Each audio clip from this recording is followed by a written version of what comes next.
this is Haley Pearson Cox from Craft and the Zen of Making, and today I'm going to teach you the basics of crochet. Even if you've never picked up a crochet hook before, have no fear.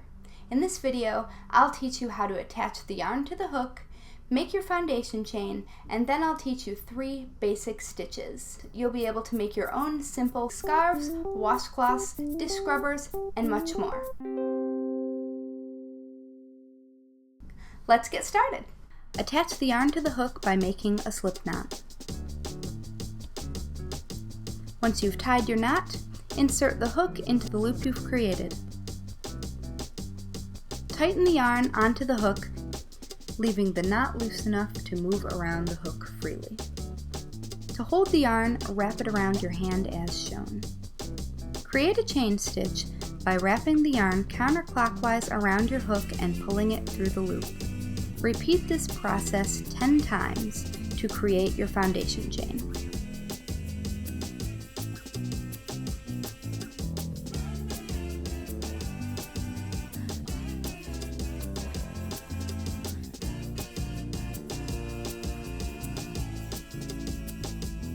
Take a look at your finished foundation chain.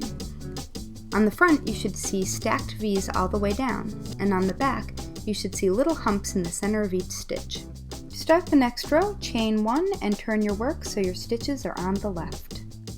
To work the first row, you will crochet into the foundation chain. To do this, find the second chain away from the hook, and then slip the hook under the legs of the V and over the hump in the back. To do this, loop the first leg of the V over the hook and then loop the second leg of the V over the hook. You should now have 3 loops on your crochet hook and 2 loops in the back. To finish the stitch, wrap the yarn around the hook and pull it through the legs of the V. Then wrap the yarn around the hook one more time and pull it through the remaining loops on your hook. To finish your first row, continue crocheting into each chain in the foundation chain. If you get frustrated, keep in mind that crocheting the first row into the chain is the hardest part of crochet, but when you're done, you won't have to do it again until your next project. Once you've survived the first row, the second row is a piece of cake. To single crochet into the second row, chain 1, this is your turning chain, and then look at your stitches and find the little hole under the first stitch that you made. Insert the hook into that hole, wrap the yarn around, and pull it through. There should be 2 loops on your hook. Pull the yarn through those loops, and you're done. At this point, I like to put a stitch marker in that first stitch so I remember where it is later and don't get it mixed up with the turning chain. Finish the rest of the row by continuing to work single crochet stitches into the neat little holes made under the stitches of the previous row.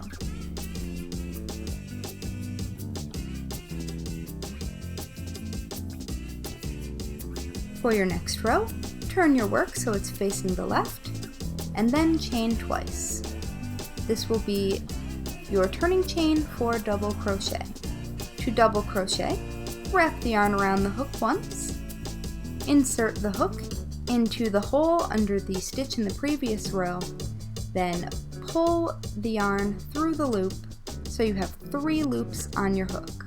Pull the yarn through the first 2 loops, and then pull the yarn through the second 2 loops. And there you have a double crochet stitch. As with last time, I like to mark the first stitch in each row with a stitch marker, that way I don't get it mixed up with the turning chain later. Continue working double crochet stitches until you reach the end of the row. Double crochet stitches are about twice as tall as their single crochet counterparts, hence the name. They make your work get taller much faster. When you're done, continue alternating rows of single crochet and double crochet until you have a nice large rectangle. Switching back and forth between rows of single and double crochet will add a nice striped texture to your work. The great thing about crochet is that there's only one active stitch at a time, so if you make a mistake, like working a double crochet where you meant to work a single crochet, it's easy to fix.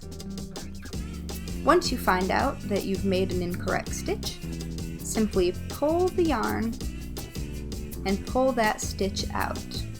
Then reinsert your hook into the loop and start stitching right where you left off. Slip stitch creates a nice even edge on your work, and because it doesn't add height, it's also a great way to move your hook from one place to another. To start, slip your hook under the V of the first stitch and pull the yarn under the loop on your hook.